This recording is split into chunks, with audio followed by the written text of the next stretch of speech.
ดีค่ะวันนี้นะคะเราจะมารับคำท้าสกิชชี่กินนะคะโอเคไปดูข้อแรกก็นะคะมี5ข้อไม่ใช่5ข้อนะคะ10ข้อโอเคไปดูข้อแรกนะคะจะเป็นสกิชชี่ไซส์มินิที่ชอบ3ชิ้นเขาบอกว่าไล่ตามลำดับด้วยนะลำดับที่3เป็นปังแผ่นแพนด้า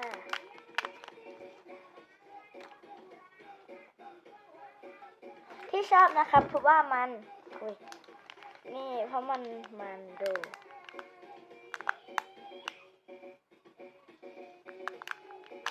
สุดได้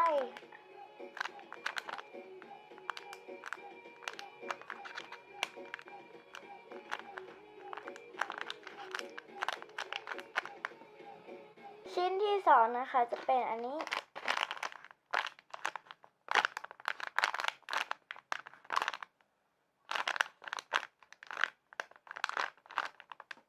ชิ้นที่3นะคะจะเป็นอันนี้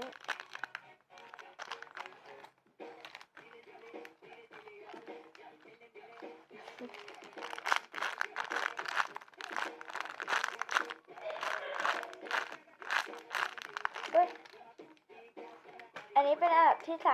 3อันนี้เป็นอันดับที่2อันนี้เป็นอันดับที่1นะคะที่ชอบเพราะว่ามันดูแบบน่ารักดีนะคะ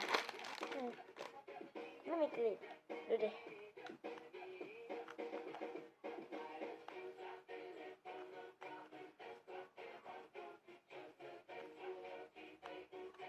น่ารักไหมมันมีความแบบเหมือนอะก็เลยชอบ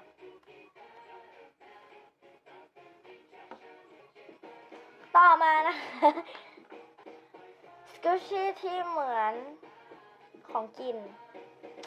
เรียกว่านี่นะคะเป็นข้าวโพด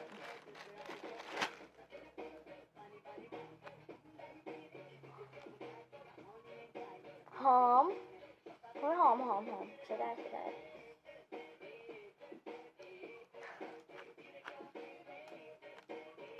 ก็ดูเขาบอกว่าที่เหมือนของกินใช่ไหมดูรายละเอียดสิทุกคนมันเป็นรอยไหม้ที่เหมือนมาก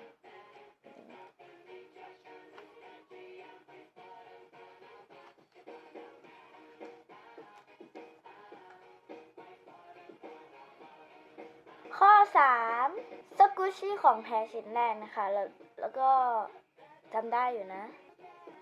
เป็นไอศครีมไอศครีมของคิบุนะคะ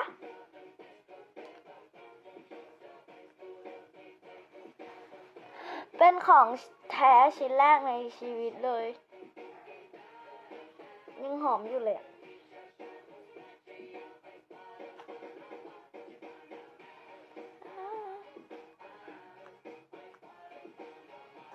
คือแบบตำหนิเยอะมากจะให้ดูนะคะ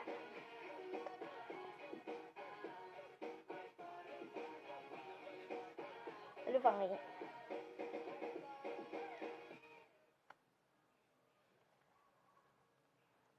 เยอะใช่ไหมเยอะมากอะตำหนิ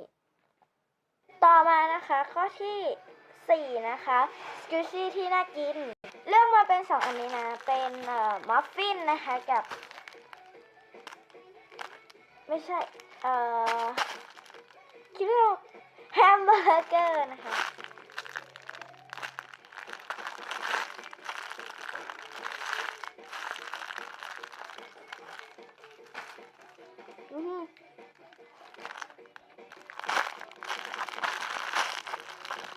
มัฟฟิน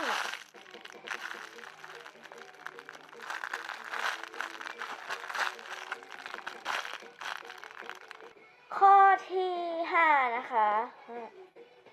กุชชี่ผัก3ชิ้นแรกนะคะจะเป็นหัวหอม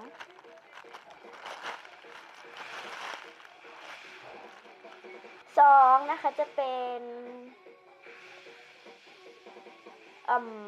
มะเขือม่วงดูตำหนิ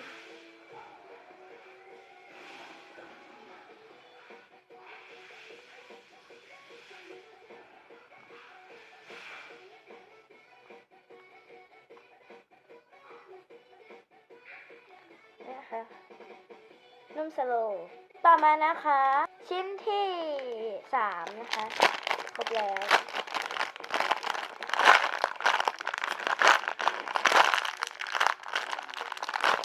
เป็นของก๊อปอีริกต่างไม่แพ้ต่อมานะคะ ข้อที่6นะคะสกุชี่ผลไม้ที่ชอบจริงๆเราก็ชอบแอปเปิ้ลแต่ว่าไม่ได้เอามา ก็เลยเลือกเป็นนี่นะคะ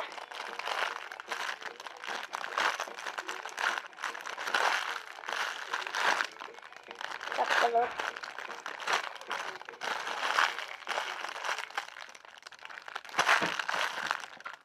ต่อมานะคะข้อที่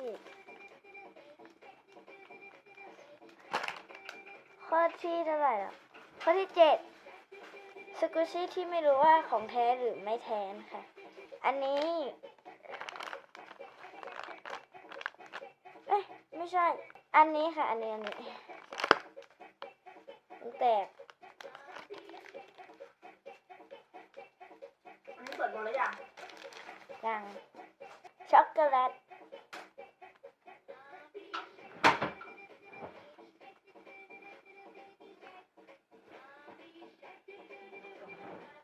อะไรหมูเหมือนมากเลย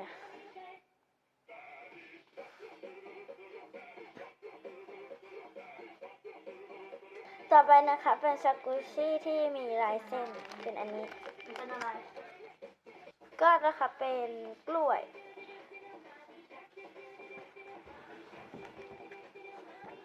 พี่ฝากเองคือทอดหรือไงดิ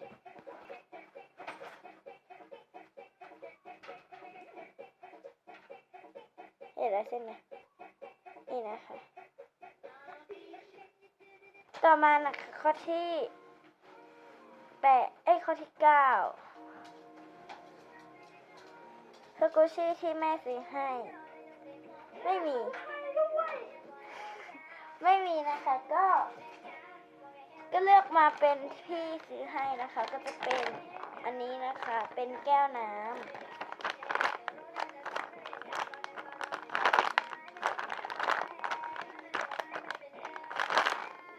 โหกินไม่ได้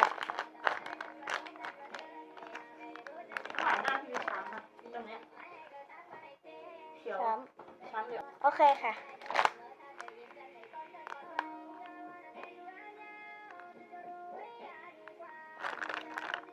อินต่อมาข้อที่10นะคะอันนี้มิดเยอะมากสกูชี่ที่เพื่อนให้3ชิ้น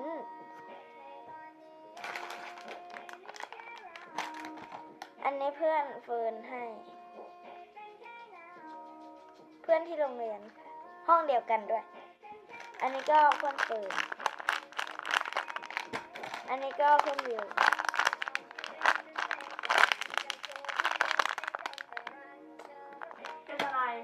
ก็จบแล้วนะคะสำหรับ Squishy Tag 10 ข้อสำหรับวันนี้ บ๊ายบาย